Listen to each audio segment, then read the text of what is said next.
or cannot become a doctor. So this is the illustration we gave him. And second is, we told him company secretary people are supposed to maintain the proceedings of it. In fact, in the meeting, he is not even supposed to speak. He is only supposed to keep a record of the proceedings. Therefore, in fact, 2 minutes later, the company secretary institute president started talking. It got so embedded in the minister's mind so quickly. He immediately said, "No, you're not to speak. You're only to keep record. Why are you speaking?" But it was so embarrassing for me. Sir, I said, I did not mean it to say belittle them. But the issue is, because of their ability, I mean, I only wish Murli was the president not for 1 year, for 2 years, he would have done all marketing. But we have never been doing marketing, and they have been able to do a lot of marketing. Therefore, they have been able to canvass their support, and they are wanting to do a backdoor entry probably into the areas which has been not reserved, which is by intellectual capabilities and training programs. It's only reserved to chartered accountants. It cannot be taken away by somebody else. Therefore, we said we cannot work with Costing Institute and Company Secretary Institute on grounds that their syllabus and their purpose for which these institutes were formed are not for this purpose, is what we said. Ultimately, on the official liquidators, I said, liquidators, I have no problem in working with the Company Secretary Institute, because they are also in a part of the company law. But you need to understand, for liquidation proceedings to commence, they need to have some knowledge about the financial statements, assets and liabilities, how do you realize them, what is the priority, etc. Therefore, there also what we said was, they will have a separate syllabus. If they pass and join us, maybe we don't mind. But even in valuation program, we have done over 6,000, 7,000 programs. So far, 7,000 people have attended valuation programs, and therefore, they are not supposed to come. I think more or less that issue will get settled, but we need to watch what is happening when he goes back from the council meeting. Now, as far as the company law is concerned, I needed to tell you that there was a fundamental difference between the way that we conducted and between the way that they have conducted. It is acknowledged across the ministry, across, and everybody acknowledges. We said, even in NAFRA, I mean, look at how institutes will behave. NAFRA, we were saying we don't want NAFRA. They were saying we want NAFRA and we want to be part of NAFRA. It is, if you can't get importance by way of your own position in the profession, if you come under a common regulator, then you are recognized as equal. We said no way. You have to define what is a public interest. Why is NAFRA coming? Because the people believe that chartered accountant certification that they do has a public interest. Now you should tell me how Company Secretaries Institute job will come under public interest. Costing, which you do in a cost audit or a cost accounting, how is it public interest? It is basically a management function. Therefore, we excluded them. But I still remember even the council felt that if we include costing and company secretaries also together, our members in the profession may not blame the council. Oh, all the three of us are together. I took a very bold stand there. I said, come what may, let our members find fault with us. But we will not allow company secretary and cost accountants to come and sit with us and say, face the same disciplinary proceeding. Also, second is, imagine, if a cost accountant is going to be a chairman of the NAFRA and a chartered accountant is going to be punished. Just giving you an example. Our question was very simple, that if you will allow Bar Council and Medical Council to appoint a chartered accountant as the chairman of the Bar Council, chairman of the disciplinary proceedings of doctors, Medical Council, I have no problem in anybody else being appointed as chairman of NAFRA. If you think chartered accountants are not capable of being heading Bar Council, lawyers are not capable of heading chartered accountants NAFRA. Therefore, we really brought back NAFRA into the exclusive domain of the chartered accountant. Whether it is within the council or outside the council is secondary issue that we are trying to battle with, but I'm sure that we'll win.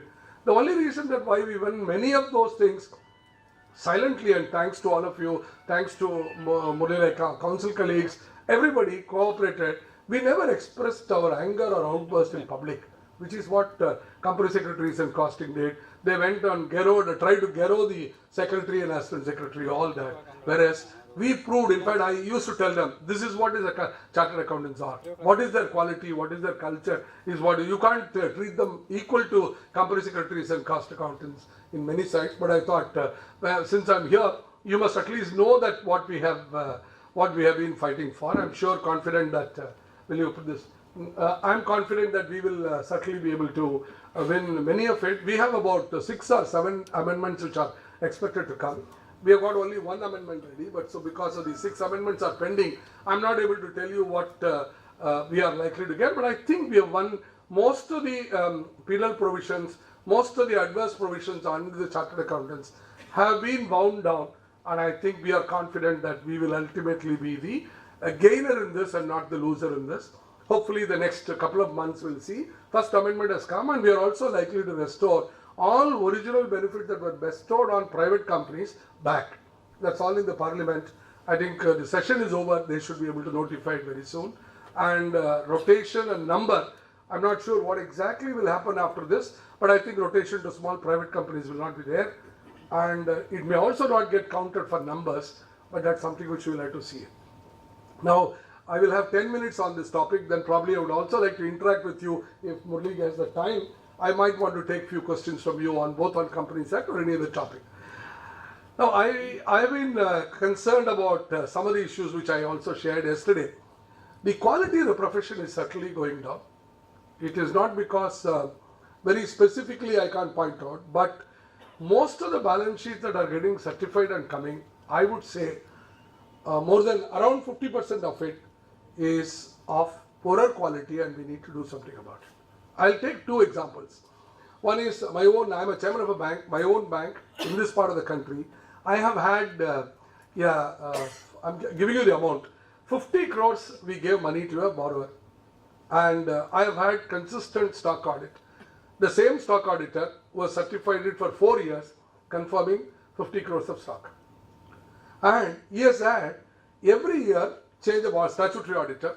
So 1 year, 1 person, second year, second person, he is all certified 50 crores of stock is there. Suddenly when he was not able to pay, I had a doubt and I said, but one thing I also tell you that where chartered accountants can play a role. Last 4 years, I have been cautioning the management. I have a suspicion on this account because he's changing the auditor, and I have a doubt. Do not give him any money and make him convert this into proprietorship, into private company. Every time I used to get a reply, if I don't renew it, it will become an NPA, you all know. And to prevent it from becoming NPA, this March, I passed a resolution saying his request for 2 crores will be denied, and you will order a due diligence, and this account is highly suspicious to me, please look into it. They are all on record. Management still went ahead and using the discretionary powers, they gave him 2 crores and they did not tell the board. On 30th September when he did not pay, it came on a small dashboard which I have and said this 2 crores is a problem. Then I hit the ceiling. I said what the hell is this? And then it turned out that account is becoming an NPA. We ordered a stock audit immediately, and I had instructed the people that this is the way that they should proceed. It is a very competent firm from Chennai. They went and found that the godown size that they have is incapable of holding more than 10 crores worth of cotton bales of cotton. Can you imagine that he could have never had 50 crores of stock and he has been declaring? Second is, I said do an excise record check. Opening stock and closing stock in excise records were only less by 50 lakhs or more by 50 lakhs. You had 47 crores, you had 46 crores. You had 48 crores, you had 47 crores. So everything was centering around. It turned out that we had only 3 crores of stock. 47 crores is a loss to us. Now, can I go to criminal case? I can't go to criminal case. Mr. Bhatt will confirm that if I go and does a criminal case and say fraud, I'll have to provide 47 crores. My bank itself will die if I'm going to provide in one account 47 crores. You have other accounts of NPAs coming. Look, why I'm saying is, how much important is your stock, your work and your certification work is not.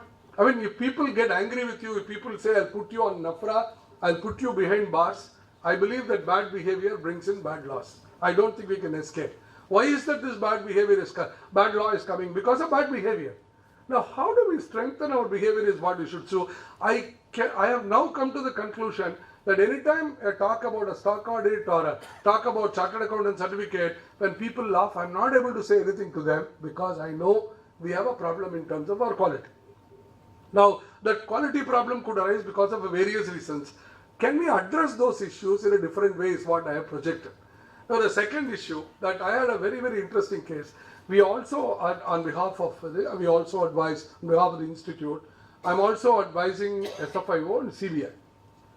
Every financial fraud is now taken, advice is taken from us, and we go and advise them. I've come across a very, very funny case. I can't disclose the amount, I can't disclose the name. In crores and crores of rupees, not ordinary. He has booked fictitious income every year. If you thought Satyam was there, Satyam is very, very small in comparison to what has happened, what is happening today. Leave other cases, I'll only tell you this case. He has taken 50, every year he has booked fictitious income, debited me. I'll give you an example. He has debited me saying that because I said so much of area is given to you, you do whatever you want, I'll bill you fixed income. It was all debited to me. It went on for 3 years and the debtors started mounting in the name of Santanakrishnan. The analyst started asking, why is it you are having debtors? Where is the aging analysis? Somebody went and told some bank and said, that bank said my business also should improve. I will give you a limit of 1,500 crores. You can discount bills. Now, the bigger the firm is, the bigger the fraud could be. So one of the multinational accounting firms came and gave a certificate which read saying, I have done agreed upon procedures. I have verified 7 invoices out of 2,700 invoices. These 7 invoices are genuine.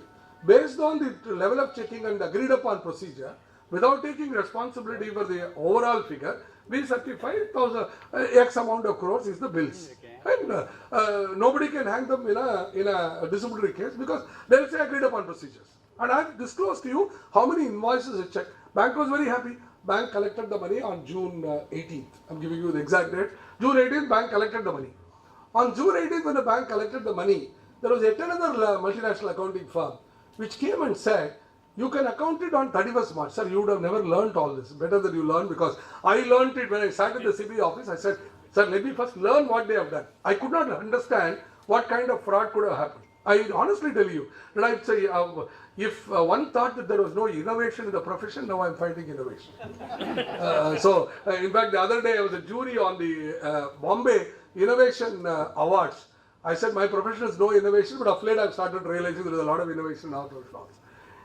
He gave saying that events occurring after the balance sheet need guidance note, you apply the reverse logic. That is, the factory was destroyed in the month of June and you have to go and make a disclosure in the balance sheet. So he said apply the reverse logic, and he said the money that you discounted and you got the money, please account it on 31st March.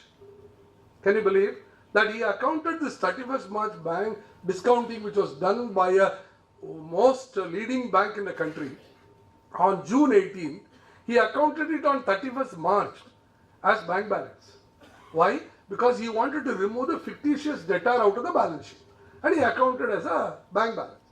And he showed a bank liability. Will auditor get a confirmation? He won't get a confirmation because bank has not given the liability. But he had an opinion from a very large accounting firm which said that applying the reverse logic, you are perfectly right in doing it, please do it. And he did that. But on the month of October, when the due dates came, he had to restore the debtors.